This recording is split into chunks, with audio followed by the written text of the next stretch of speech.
Ao Senhor a honra, a glória, o louvor e toda a adoração.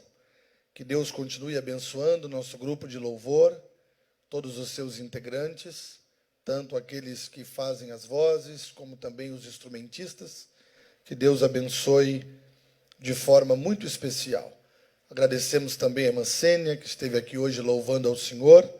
Que Deus continue lhe abençoando poderosamente. Eu convido a todos esta noite que abram vossas Bíblias no capítulo de número 5 do livro do Apocalipse. Eu convido para o capítulo 5 do livro do Apocalipse, aonde daremos continuidade ao ensino deste livro tão importante e tão revelador e tão edificante para a fé de todos aqueles que aguardam a volta de Jesus, o nosso Senhor.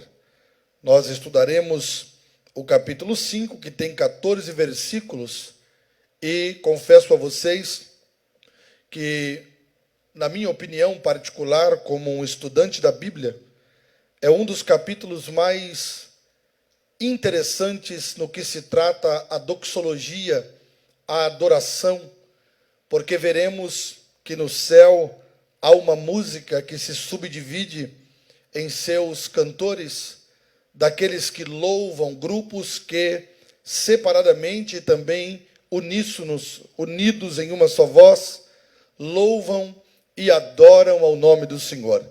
Eu fiquei algumas horas durante este dia debruçado neste capítulo, estudando, lendo, relendo, vendo as minúcias do texto, os pormenores do texto, porque isso é festa da palavra, aonde debruçamos para nos alimentarmos e estudarmos a Bíblia, a palavra de Deus, de forma analítica e de forma sistemática.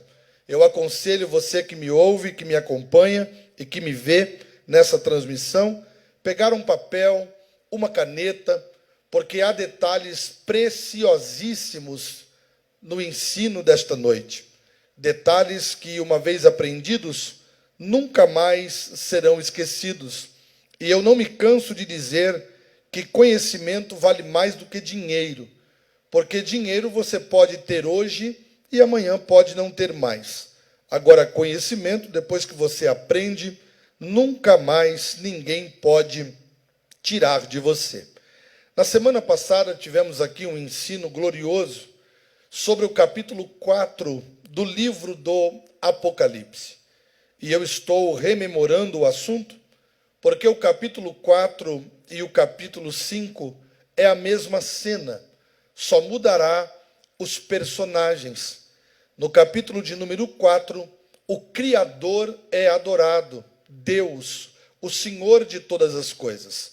E no capítulo 5, vai entrar em cena o Redentor, o Messias, aquele que nos resgatou, entra em cena no culto eterno, também para ser adorado. Então, no capítulo 4, o Criador é adorado. E no capítulo 5, o Redentor também será adorado. João é arrebatado em espírito. Falamos na aula passada que carne e sangue não herdarão o reino de Deus. Por isso, então, em espírito, João é levado às mansões celestiais, para ver as coisas que iriam acontecer. E quando João chega no céu em espírito, a primeira coisa que ele observa, que lhe é revelada, é a sala do trono. Ele vê o trono de Deus, o centro do controle do universo, porque tudo que Deus faz, tudo que Deus resolve fazer, Deus faz da sala do trono. Trono fala de convenção de poderes, de autoridade, daquele que tem poder para julgar, porque está sentado no trono. Quando João vê o trono, ele também percebe que sentado no trono está Deus. E a beleza daquela visão é tão grandiosa que João fica estupefato, ele fica boquiaberto, e ele compara aquilo que ele está vendo, e eu estou dizendo que ele compara porque ele não conseguiria, na sua linguagem, expressar a grandiosidade do que via. Então ele compara a beleza daquela cena com pedras preciosas. Ele usa a figura da jaspe e também da sardônica. Jaspe fala do fulgor, do resplendor, da luminosidade, e a sardônica, que nos remete à cor carmesim, a cor vermelha, fala da justiça de Deus. Então ele expressa essa grandeza através de pedras preciosas. Ele também diz que no trono de Deus ele vê um arco-íris. Eu disse aos irmãos na aula passada que o arco-íris é o símbolo do pacto que Deus fez com Noé, porque pós-dilúvio o arco-íris apareceu no céu e Deus falou com Noé que nunca mais ele iria destruir a terra com água. Então o arco-íris é o símbolo da graça, é o símbolo da misericórdia. Só que no trono de Deus, no capítulo 4, eu estou recapitulando para dar continuidade, o arco-íris não aparece depois da tempestade. O arco-íris aparece antes da tempestade. E isso porque os raios, trovões e relâmpagos que estão também no trono, no capítulo 4, simbolizam o juízo de Deus. Então, quem olhar para o arco-íris que é mostrado antes da tempestade do juízo, fica livre do juízo eterno. João também percebe que ao redor do trono central, porque nós nunca sentaremos no trono central, o trono central sempre será de Deus. A igreja estará ao redor do trono.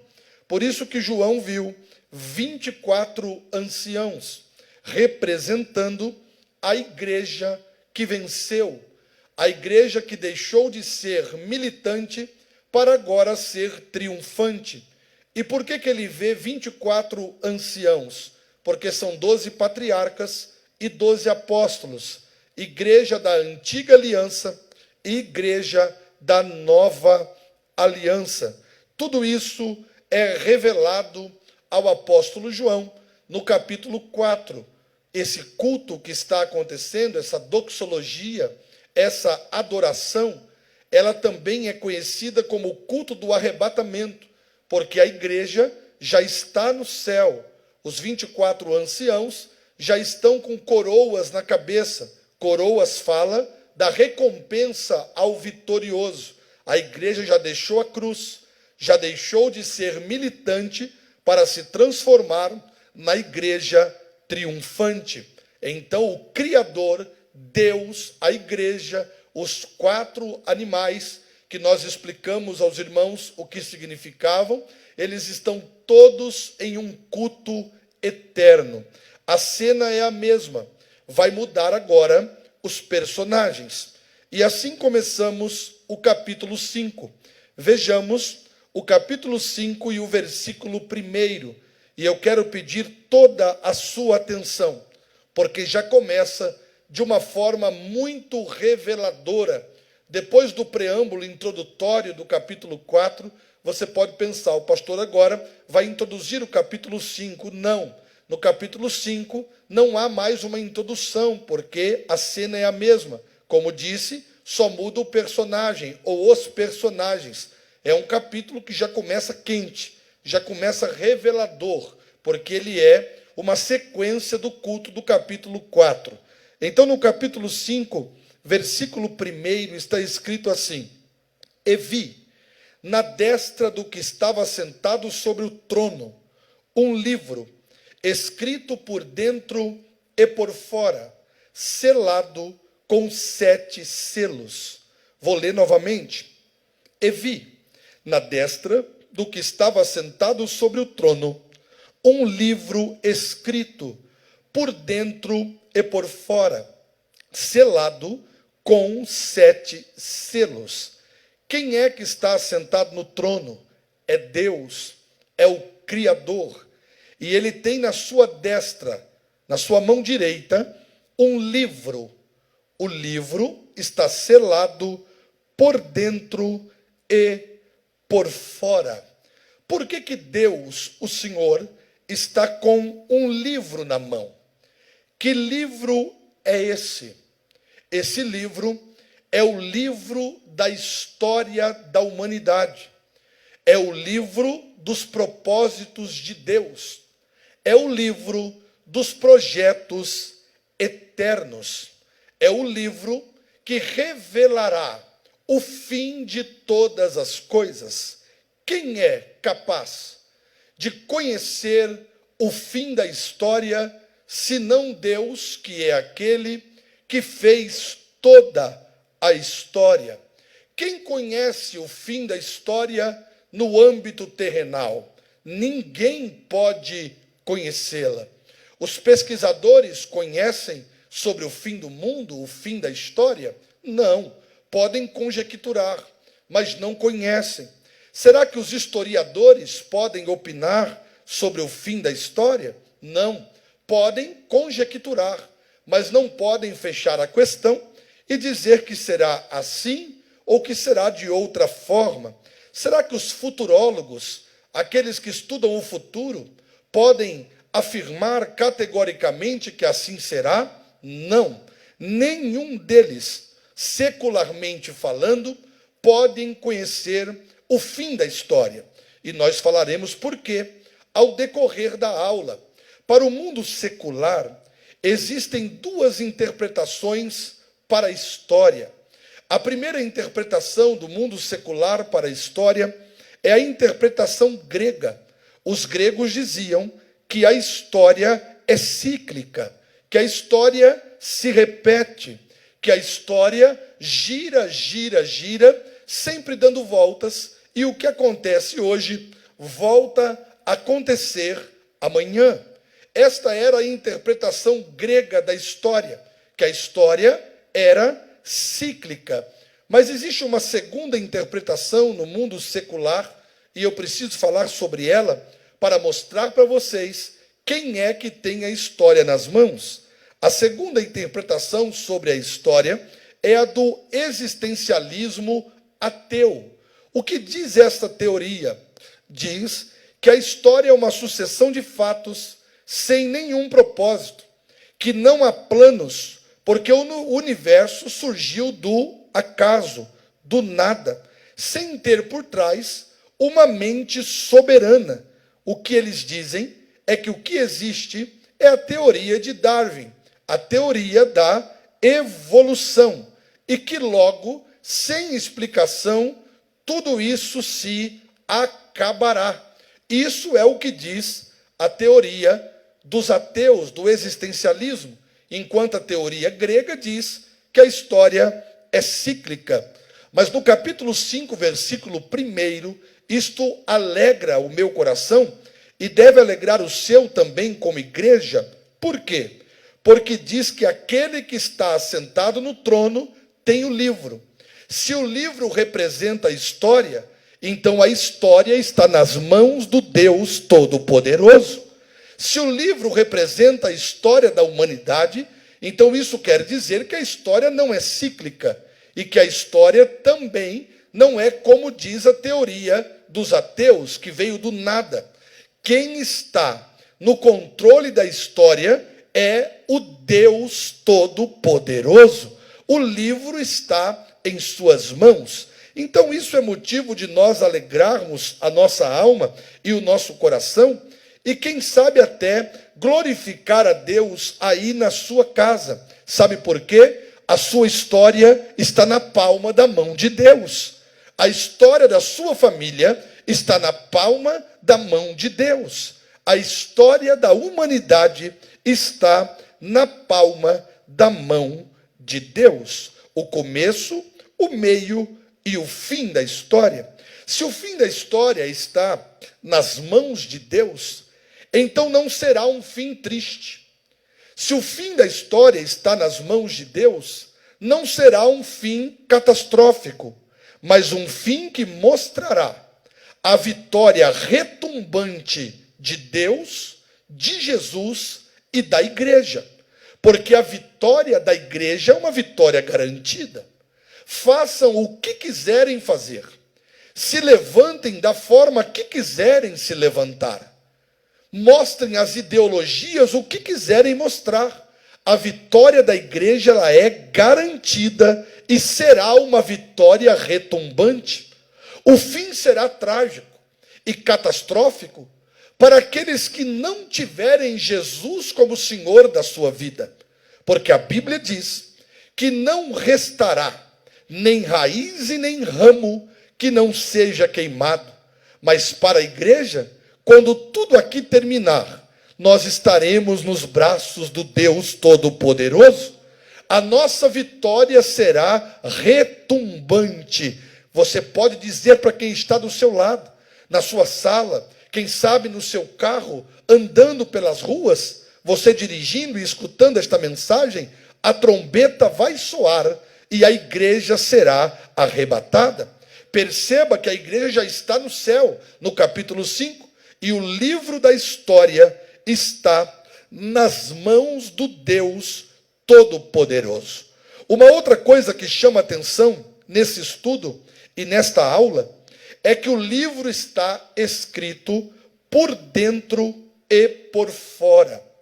Tudo está escrito, traçado, definido, nos mínimos detalhes.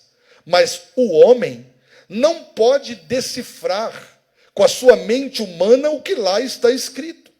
O homem não pode discernir, não pode distinguir por si mesmo o que ocorre naquela escritura. Por quê? Porque só Deus dará o sentido a esta história. Então entendemos no versículo 1 que a história está nas mãos de Deus. Agora vai entrar um outro personagem no cenário. Olha o versículo 2. João está vendo o trono, Deus assentado no trono, e o livro está selado por dentro e por fora. E está selado com 7 selos. O homem não consegue distinguir isso. O versículo 2, o cenário começa a mudar. E ele diz assim: e vi um anjo forte, bradando com grande voz: quem é digno de abrir o livro e de desatar os seus selos? O que dá a entender é que eles estão procurando alguém que tenha dignidade para abrir o livro e desatar os seus 7 selos. E começa uma pesquisa. E essa pesquisa ela é profunda. Sabe por quê? Porque ela é uma pesquisa no céu, ela é uma pesquisa na terra, e ela é uma pesquisa debaixo da terra. E o que a pesquisa está procurando? Alguém que seja digno. Porque o livro da história da humanidade está selado. A história está na mão de Deus. Mas alguém precisa abrir este livro. E eu vou provar a você que começa a pesquisa. Perceba. E vi um anjo forte, bradando com grande voz: quem é digno de abrir o livro e de desatar os seus selos? E ninguém no céu. Então foi procurado no céu. Ninguém na terra. Então foi procurado na terra. E ninguém debaixo da terra podia abrir o livro e nem olhar para ele. Vamos entender a exegese do texto e a linguagem alegórica que nos é revelada? Ninguém no céu. Vamos começar pelos seres angelicais. Se está falando que ninguém no céu pode abrir o livro, então isso quer dizer que Miguel, o arcanjo, não pode abrir o livro da história. Gabriel, o anjo das mensagens, também não pode abrir o livro. Os querubins também não podem. Os serafins também não podem. Os anjos, muito menos. Mas a igreja já está no céu, senhoras e senhores. Então vamos procurar na igreja alguém que possa abrir o livro. E na igreja que já está no céu, Abrão também não pode abrir o livro. Moisés, o amigo de Deus, também não pode abrir o livro. Elias, a maior autoridade profética do Antigo Testamento, também não pode abrir o livro. Então vamos tentar no Novo Testamento. Paulo, apóstolo dos gentios, chama Paulo, quem sabe ele pode abrir o livro? Não, Paulo, com todo o seu cabedal e envergadura, não pode abrir o livro. Então vamos chamar Pedro, o pregador do Pentecostes. Não, Pedro também não pode abrir o livro e nem desatar os seus 7 selos. Então vamos chamar Maria. Maria, quem sabe pode abrir. Não, ela também não tem a prerrogativa de abrir o livro e nem desatar os seus 7 selos. Depois de pesquisar no céu, não encontraram ninguém para abrir o livro e nem desatar os selos. Então vamos para a terra, porque a igreja foi arrebatada, mas existe um povo que ficou na terra, os que não foram arrebatados. Procurem no meio dos intelectuais. Será que eles podem abrir o livro? Não, eles não podem abrir o livro. A história não pertence a eles. Busquem os cientistas da NASA. Quem sabe eles possam abrir o livro e desatar os seus selos? Não, os cientistas também não podem. E os historiadores? Muito menos. Então procure debaixo da terra. Se no céu não tem ninguém para abrir o livro, se na terra não tem ninguém para abrir o livro, procura debaixo da terra. O diabo também não pode abrir o livro. Os demônios também não podem abrir o livro. Então o cenário vai mudar e vai ser apresentado alguém que pode abrir o livro. Mas como a pesquisa é feita e ninguém é encontrado para abrir o livro, o versículo 4, vamos dar continuidade, depois da pesquisa no céu, na terra e debaixo da terra. O apóstolo João, no versículo 4, ele diz assim: como não tem ninguém para abrir o livro, nem no céu, e nem na terra, e nem debaixo da terra, João abriu a boca a chorar. E ele diz assim, e eu chorava muito. Ele não está chorando pouco não, gente. Ele está chorando muito. E ele não está chorando de emoção também não. Ele não está chorando porque foi motivado por uma emoção boa, não. Ele está chorando de frustração, de preocupação. E eu vou mostrar para vocês por que ele está chorando. Volte comigo lá no capítulo de número 4, aí na sua casa, e os que estão aqui se quiserem.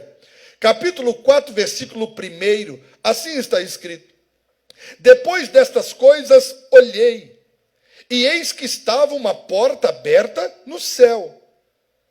Ouvira falar comigo, e uma voz, depois dessas coisas olhei, e eis que estava uma porta aberta no céu.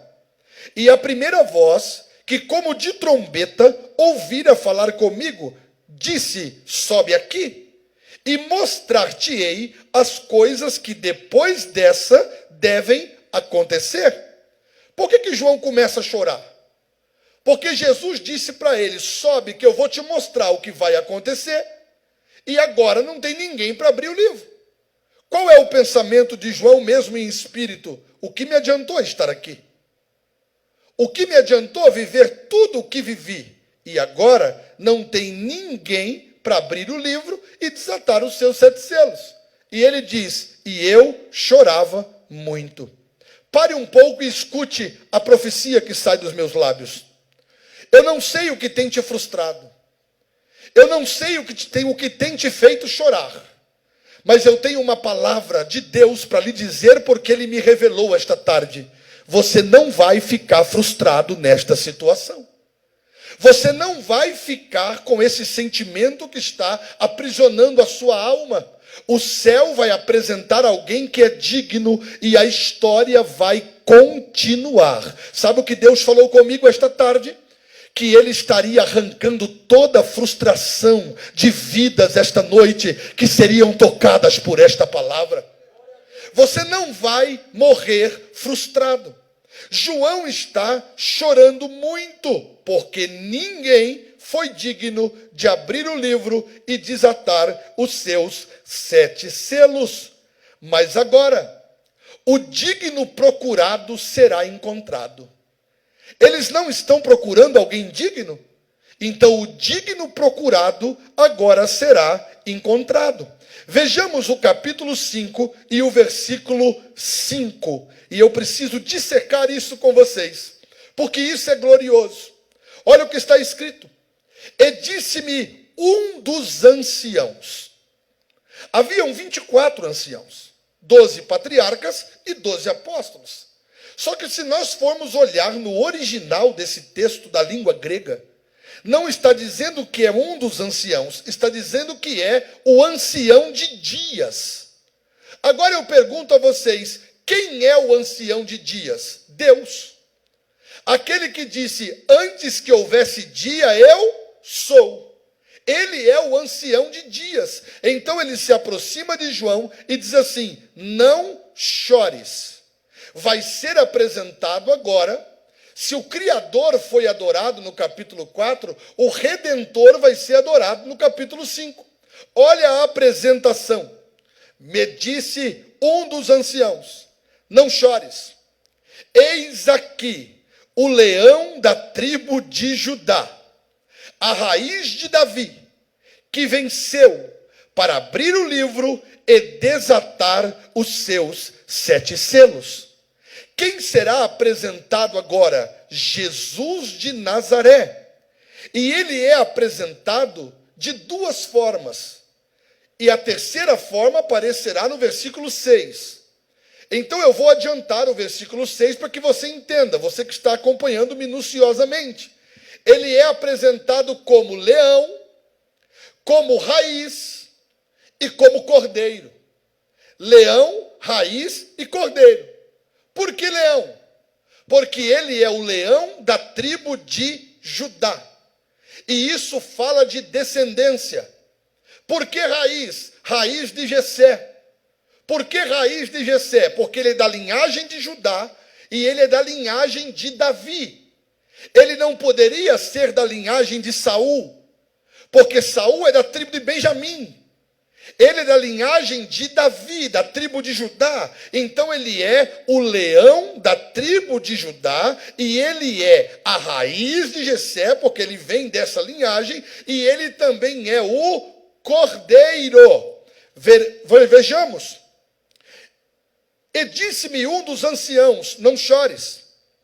Eis aqui o leão da tribo de Judá, a raiz de Davi, que venceu para abrir o livro e desatar os seus 7 selos.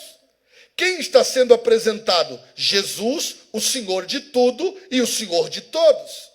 Versículo de número 6. E isso aqui é no mínimo para você dar glória a Jesus.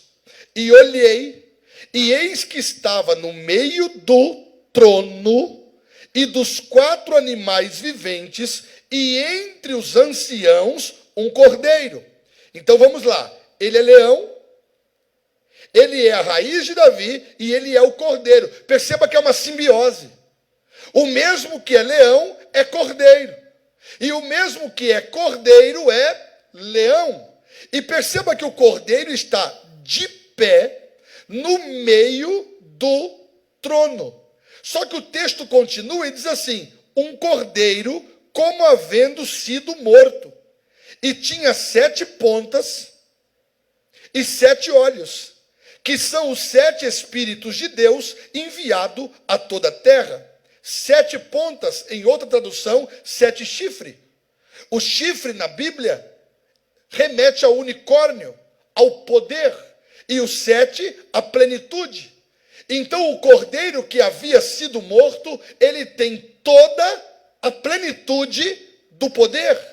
Ele tem 7 olhos, porque fala da onisciência do Cristo ressurreto. E aqui vem uma revelação que saltou na minha alma. Por quê? Porque ele é leão, ele é raiz e ele é cordeiro. E como cordeiro, ele precisou ser morto. Porque se o cordeiro não tivesse sido morto, não tinha como abrir o livro e desatar os seus 7 selos. E aí Deus me revelou algo que, com mais de 28 anos pregando, eu nunca tinha visto. Por quê? Porque o cordeiro havia sido morto. E eu comecei a pensar no cordeiro morto. Desde a fundação do mundo. Gênesis capítulo 22, o cordeiro morre para salvar uma pessoa. O cordeiro foi morto no capítulo 22 para salvar quem? Isaac. Morreu para salvar uma pessoa. Em Êxodo capítulo 12, na Páscoa, o cordeiro morre para salvar uma família.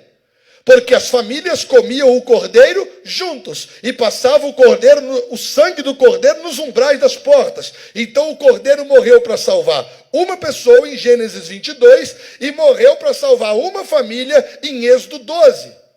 Mas em Isaías capítulo 53, ele morreu para salvar uma nação, a nação de Israel. Se parasse por aqui, já seria glorioso, mas nós não estaríamos salvos. Ele morre para salvar Isaac, ele morre para salvar a família na Páscoa, ele morre para salvar uma nação, mas João capítulo 1, versículo 29, ele morre para salvar o mundo. Então perceba que a salvação é em todas as esferas, porque o que João disse? Eis aí o Cordeiro de Deus que tira, que arranca o pecado do mundo. Você precisa ser salvo, porque Jesus morreu para salvar uma pessoa, uma família, uma nação e toda a humanidade. Por isso que ele é digno de abrir o livro e desatar os seus 7 selos. Ele morreu para salvar. Mas vamos um pouco mais adiante. Versículo de número 6. O cordeiro que, havendo sido morto, salvou uma vida, uma família, uma nação e a todos nós. Ele tem 7 pontas, plenitude do poder, 7 olhos, onisciência completa, que são os 7 Espíritos de Deus enviados a toda a terra. E aqui vem o motivo da igreja glorificar a Jesus, o Cordeiro de Deus. Porque até aqui, ninguém tem o livro na mão, só Deus. Mas aí Jesus levanta. E quando ele levanta, no versículo 7, está escrito que ele foi, ou ele veio, e tomou o livro da destra do que estava sentado no trono. Está na mão de Deus o livro. Jesus vem e pega o livro como se ele estivesse dizendo assim: dai-me aqui o livro da história dos homens, porque eu sou aquele que tenho dignidade para abrir o livro e para desatar os seus 7 selos. Ei! Não fica com medo, não. Jesus está pegando a sua história nas mãos esta noite. Eu vou repetir isso aqui porque eu estou sentindo graça da parte de Deus. Ei, fica tranquilinho, descanse a alma. Jesus está pegando a sua história nas mãos esta noite e dizendo: a sua história me pertence. Ele pega o livro. E o versículo 8 diz assim: e aqui vai começar um musical eterno. Foi aquilo que eu te disse, Ellen, no telefone. Seria muito bonito se alguém um dia tivesse a criatividade de fazer um musical com esse texto. Porque é um musical que vai acontecer na eternidade. Siga comigo, por favor. Versículo 8. E havendo tomado o livro, os 4 animais e os 24 anciãos prostraram-se diante do Cordeiro, tendo todos eles harpas e salva de ouro, cheia de incenso, que são as orações dos santos. Então vamos por parte. Quando ele toma o livro, a igreja se prostra, os 24 anciãos se prostram. Sabe por que a igreja se prostra? Isso aqui de se prostrar está mostrando: ele é o dono de nossa história. Nós estamos aqui porque ele tomou o livro. Nós estamos aqui porque ele venceu. Os 24 anciãos se prostram. Os 4 seres viventes também se prostram. E o versículo 8 diz que as orações dos santos estão como em salvas de ouro. Então o Cristo que tem a história, pega isso aqui, pelo amor de Deus. para você entender o valor que tem a oração da igreja. Se o Cristo, que é digno, tem a história na mão, e com a história que ele tem na mão, ele recebe as orações dos santos, então quando a igreja ora, ela participa da história. Qualquer situação na história pode ser mudada através da oração da igreja. Se o meu povo, que se chama pelo meu nome, se humilhar e orar, eu mudo a história, eu venho e saro a terra. As orações dos santos sobem ao Cristo que tem a história nas mãos. Versículo 9, começou o musical. E cantavam um novo cântico, dizendo, quem está cantando até aqui? Os 24 anciãos e os 4 seres viventes. Eles estão cantando um novo cântico, dizendo, digno és de tomar o livro e de abrir os seus 7 selos, porque foste morto, e com o teu sangue compraste para Deus homens de toda tribo, língua, povo e nação. A música, quando começa no céu, é uma música missionária e evangelizadora. Pode sair falando para todo mundo que todos eles foram comprados pelo sangue vertido na cruz do Calvário. E não há diferenciação, não há acepção de pessoas. Jesus não morreu para tentar salvar, Jesus morreu para salvar. E não importa, ainda que a sua vida e os seus pecados seja vermelho como a escarlate, se transformarão brancos como a neve, porque Jesus morreu para salvar a humanidade de todos os povos, tribos, línguas e nações. Só que Jesus só não salvou. Ele salvou e deu honra. Jesus não nos salvou e deixou a gente no canto, não. Ele salvou e nos deu honra. Versículo 10. E para o nosso Deus, Jesus morreu, comprou e fez todos para Deus reis e sacerdotes. E eles reinarão sobre a terra. Agora eu tenho que ler com você uma referência. A igreja não vai reinar com Cristo. A igreja já reina com Cristo. Jesus nos salvou e nos deu honra. Não adianta querer chamar a igreja de povinho. Não adianta querer chamar a igreja de indoutos, de incautos. Nós temos a mente de Cristo. E a honra que a igreja tem foi dada pelo seu Senhor e Mestre. A igreja é honrada por Jesus. Não adianta quererem parar o caminhar da igreja. Não adianta se levantarem contra a igreja achando que vão amordaçá-la. A igreja tem honra e ela já reina com Cristo. Quer ver uma coisa? Coloque no telão para mim, por favor. A carta de Paulo aos Efésios, capítulo 2 e versículo 6. E vamos evocar a autoridade desse texto. Efésios 2 e 6. Olha o que está escrito. E nos ressuscitou juntamente com ele, e nos fez assentar nos lugares celestiais em Cristo Jesus. Espiritualmente, a igreja já reina. Sabe por que o diabo luta tanto contra a igreja? Porque ele sabe quem nós somos em Cristo. Sabe por quê? Ele sabe que nós saímos do chaco de lodo, do mundo pecaminoso, e hoje assentamos nos lugares celestiais juntamente com Cristo. Nós reinamos como igreja espiritualmente, mas nós também reinaremos com Ele. E Paulo diz assim, 1 Coríntios, põe para mim no telão, por favor. 1 Coríntios capítulo 15, versículo 24 e versículo 25. 1 Coríntios 15, 24 e 25. Olha o que está escrito.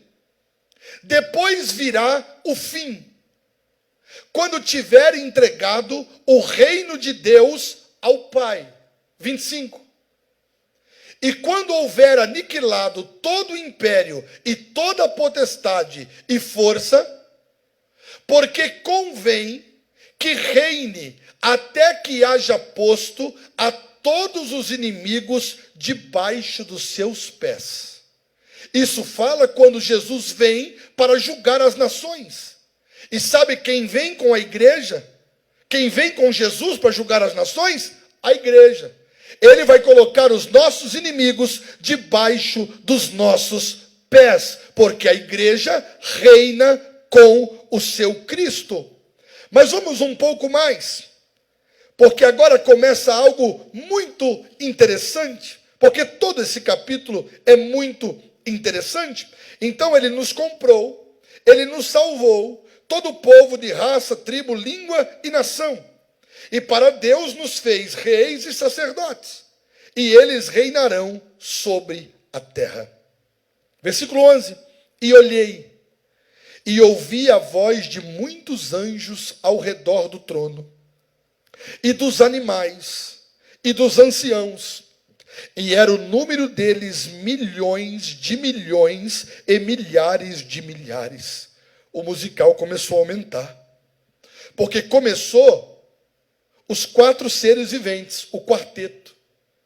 Daqui a pouco entrou em cena os 24 anciãos, a igreja.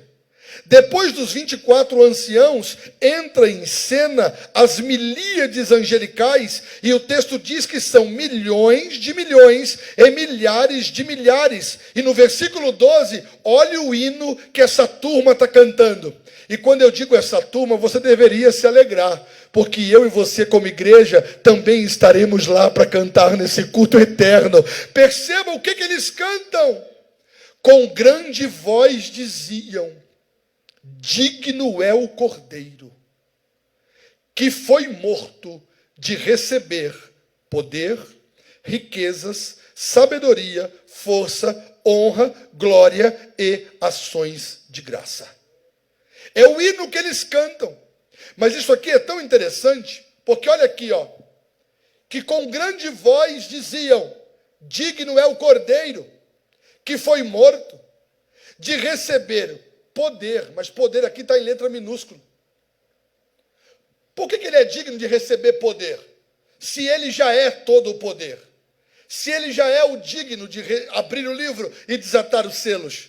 O poder aqui que ele é digno de receber não é o poder que ele já tem, mas é o poder, perceba que está em P minúsculo, é o poder que o homem acha que tem. Tudo aquilo que você tem como poder é por causa da dignidade do Cordeiro. Então, quando chegar lá, a igreja vai entender o quê? Tudo que nós temos como poder foi Ele que nos deu. Então, Ele é digno de receber tudo aquilo que eu tenho. Aí diz mais o texto: riquezas. Tudo que você tem, Deus é digno de receber. Por quê? Porque tudo que você tem foi Ele que te deu. Todas as riquezas que você possa ter, você tem que colocar ao pé do Cordeiro. E a sabedoria, os seus diplomas, a sua intelectualidade, a sua sapiência, tudo é por causa dele. Então coloca nos pés do Cordeiro. E a força da juventude. Quando você dá para ele tudo que você tem, até o último suspiro, quando chegar a sua velhice, isso aqui é glorioso. Sabe por quê? A igreja está dizendo: tudo que temos é por tua causa, e colocamos aos pés daquele que é digno. E honra, toda a honra que você receber é por causa dele. Glória, a mesma coisa, e ações de graças. Até aqui, parece que o culto não vai entrar mais ninguém. Porque até aqui já adoraram os 4 seres viventes, os 24 anciãos que representam a igreja, as milíades angelicais, mas no versículo 13 entra nesse musical todo o universo. Versículo 13 diz assim: e ouvi a toda criatura que está no céu e na terra, e debaixo da terra, e que está no mar, e a todas as coisas que neles há, dizer ao que está assentado sobre o trono, e ao Cordeiro, sejam dadas ação de graças, honra e glória e poder para todo o sempre. Todos o adoram. reconhecem a sua dignidade. E termina com o versículo 14: e os 4 animais diziam: Amém. E os 24 anciãos prostraram-se e adoraram ao que vive para todo o sempre. E eu encerro esta noite dizendo a você: nós estaremos nesse musical. Nós estaremos neste coro eterno. Jesus morreu para te salvar. Ele é digno de abrir o livro e desatar os seus 7 selos. Terça-feira que vem eu vou falar da abertura dos primeiros 6 selos. Mas eu quero concluir antes que o grupo de louvor cante, que a sua história está nas mãos do Cordeiro. Que toda frustração será tirada da tua vida nesta noite. E que nós participaremos desse musical eterno, aonde cantaremos com os anjos, a igreja glorificada vendo todo o universo se prostrar diante do Cordeiro de Deus. Se for para colocar uma hashtag nesta noite da mensagem, coloque assim, hashtag digno é o Cordeiro. Nós estaremos lá para adorar ao nome do Senhor para todo sempre. Aquele que foi procurado foi achado. Ele é digno de abrir o livro e desatar os seus 7 selos. Eu convido aqueles que aqui estão presentes que se coloquem de pé. E você aí na sua casa, eu quero mexer com você e tirar você do sofá, da sua comodidade. Se levante com a sua família, por favor. E vamos cantar com o grupo de louvor. Vamos ensaiar aqui, gente, porque lá nós vamos participar desse musical eterno, adorando e nos prostrando diante do Cordeiro de Deus. Canta a DTL.